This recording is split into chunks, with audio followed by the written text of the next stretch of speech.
ప్రియులారా, మన ప్రభు అయిన యేసు క్రీస్తు నామంలో మీకు శుభోదయం. ఆయనను గూర్చి అనుదిన ఆత్మీయ ఆహారం, జనవరి 5 సోమవారం. నేటి మన ధ్యాన లేఖనం నిర్గమకాండం 12వ అధ్యాయం 1వ వచనం. నెలలలో ఈ నెల మీకు మొదటిది, ఇది మీ సంవత్సరమునకు మొదటి నెల. వ్యాఖ్యానాంశం: విమోచన నూతన జీవితం. వ్యాఖ్యానాంశం: విమోచన నూతన జీవితం.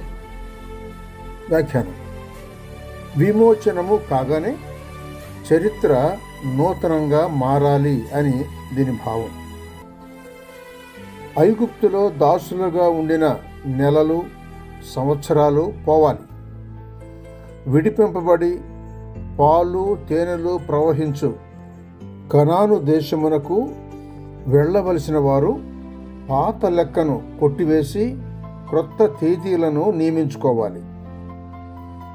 ఎవడైనను క్రీస్తునందున్న ఎడల వాడు నూతన సృష్టి, పాతవి గతించెను, ఇదిగో క్రొత్తవాయెను అని కొరింథీయులకు రాసిన 2వ పత్రిక 5వ అధ్యాయం 17వ వచనంలో ఉన్న అంశం దీని అనుబంధం. ఇశ్రాయేలు నా కుమారుడు అని మోషే ఫరోతో అనాలి. నిర్గమకాండం 4వ అధ్యాయం 22వ వచనం చూడండి. వెట్టి పనులు చేయు దాసులు విడుదల ప్రాప్తించి కొత్త పేరుతో కూడా పిలువబడుతున్నారు అని చూస్తున్నాం. క్రొత్త పండుగ అనగా పస్కా పండుగ వారికి ఏర్పడింది. మోషే క్రొత్త నాయకుడుగా వారికి దొరికాడు. వారు క్రొత్త దేశానికి వెళ్ళిపోయారు.